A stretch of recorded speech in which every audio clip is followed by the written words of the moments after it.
Hi everyone, my name is Brenna Weiss, and today I'll be analyzing the case of Elizabeth Escolona through the lens of rational choice theory and the classical school of criminology.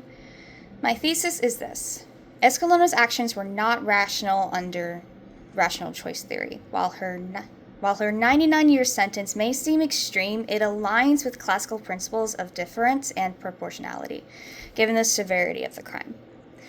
Let's start with the theory. Rational choice theory assumes that individuals make decisions by weighing the potential costs and benefits of their actions. In this view, crime is a calculated choice. Offenders consider the likelihood of getting caught, the severity of punishment, and the rewards they expect to gain.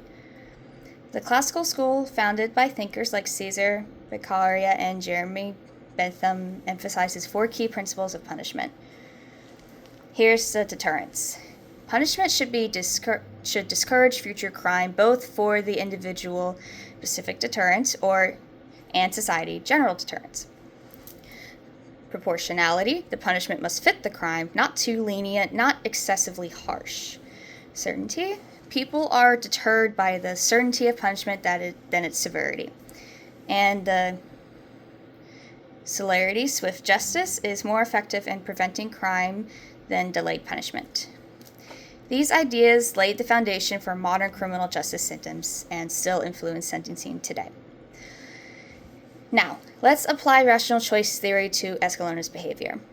In 2012, Escolona brutally beat her 2-year-old daughter, gluing her hands to the wall.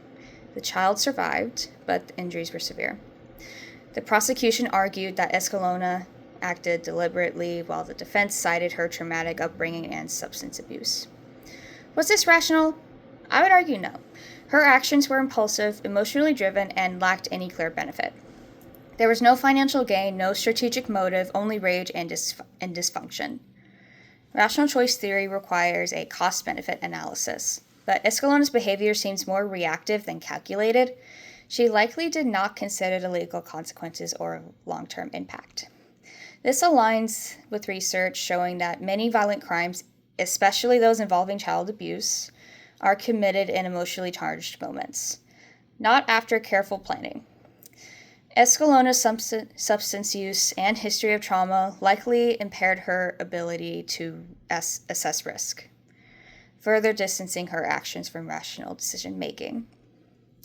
Now, let's examine the 99-year sentence through classical principles. Here's the proportionality. The punishment reflects the gravity of the offense. Escolona inflicted life-threatening harm on a defenseless child. While some may argue that 99 years is excessive, it sends a strong message about the value society places on protecting children. Here's the deterrence. This sentence serves both specific and general deterrence. For Escolona, it removes her from society and discourages future violence. For the public, it signals that child abuse will be met with severe consequences. Although deterrence is more effective when punishment is certain and swift, high-profile cases like this can still influence public behavior. Here's the certainty and celerity.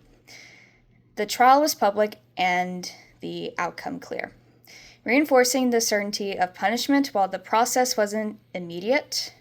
It was timely enough to maintain the principle of celerity. In sum, the sentence aligns with classical ideals. Even if it feels harsh, it upholds the system's goal of protecting society and deterring future harm.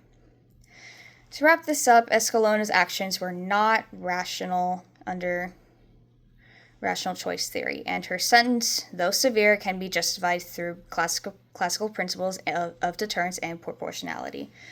One key takeaway is that understanding the motivations behind crime helps us evaluate justice, not just emotionally, but intellectually. Thanks for listening.